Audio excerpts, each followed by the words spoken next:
আসসালামু আলাইকুম।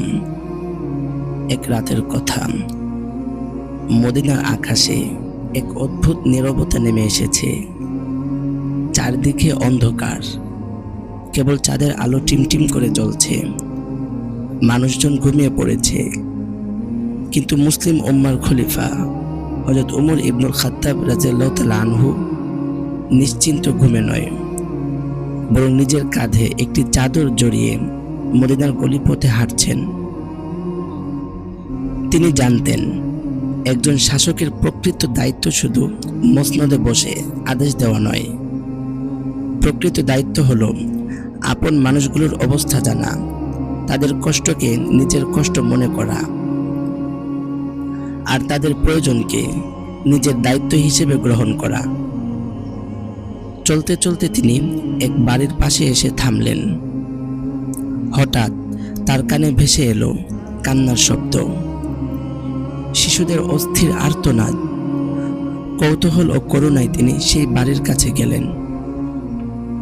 দেখলেন এক অসহায় বিধবা মহিলা তার ছোট ছোট সন্তানদের নিয়ে বসে আছেন। চোখে মুখে দারিদ্র্যের ছাপ, হাতে অশ্রুর রেখা। তার সামনে একটি হাঁড়ি বসানো আছে, তাতে আগুন জ্বলছে, কিন্তু ভেতরে খাবার নেই, শুধু পানি ফুটানো হচ্ছে। শিশুদের ক্ষুধা নিবারণের জন্য তিনি এক কৌশল করেছেন, যেন বাচ্চারা ভাবে যে খাবার রান্না হচ্ছে এবং শান্ত হয়ে পড়ে। কিন্তু ক্ষুধা এত প্রবল যে শিশুরা কান্না থামাতে পারছে না। এই দৃশ্য দেখে উমর রাদিয়াল্লাহু তাআলা আনহু এর বুক কেঁপে উঠল। তিনি মায়ের দিকে এগিয়ে গেলেন। হে বোন, তুমি শিশুদের এমন কষ্ট কেন দিচ্ছ? মহিলা তাকে চিনলেন না, অশ্রু ভরা চোখে বললেন, আমরা ক্ষুধার্ত, দিনের পর দিন কিছু পাইনি। আর উমর যে খলিফা আমাদের দায়িত্ব নিয়েছে, সে যদি আমাদের খোঁজ নিত, তবে আজ আমার সন্তানরা এভাবে ক্ষুধায় কাঁদত না। এই কথা শুনে উমর রাদিয়াল্লাহু তাআলা আনহু স্তব্ধ হয়ে গেলেন। মনে হলো যেন এই কথা তার অন্তরের ভেতর বিদ্যুতের মতো আঘাত করছে। তিনি কেঁদে ফেললেন, তার চোখ বেয়ে অশ্রু গড়াতে লাগলো। অবিলম্বে তিনি বাইতুল মালের দিকে রওনা হলেন। সেখানে পৌঁছে নিজ হাতে এক বস্তা আটা, কিছু খেজুর, ঘি এবং অন্যান্য খাবার তুললেন।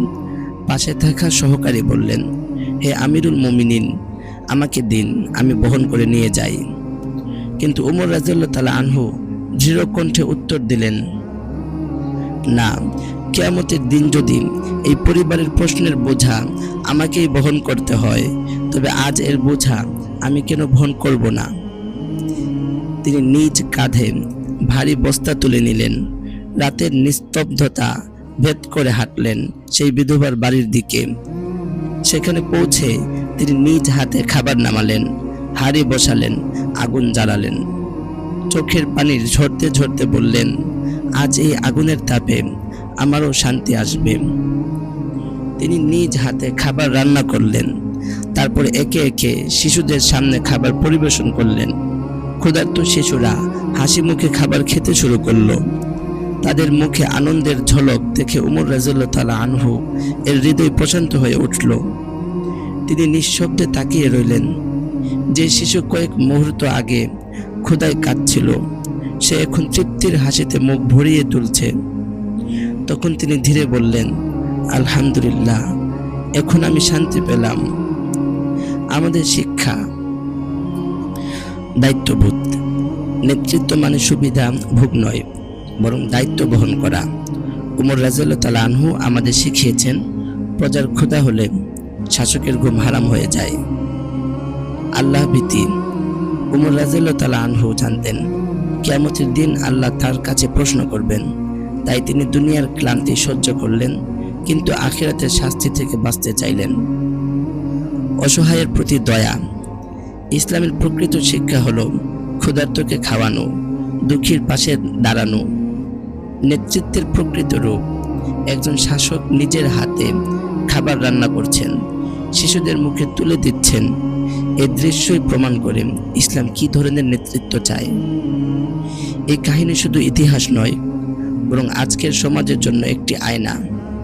আর যদি নেতা নেত্রী, অভিভাবক কিংবা সমাজের দায়িত্বশীলরা উমর রাদিয়াল্লাহু তাআলা আনহু এর মতো ভয়, দয়া ও দায়িত্ববোধ নিয়ে কাজ করতেন, তবে ক্ষুধা, অবিচার ও দুঃখ কষ্ট পৃথিবী থেকে অনেকটা দূর হয়ে যেত।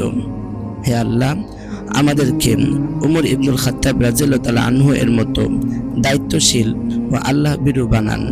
আমিন।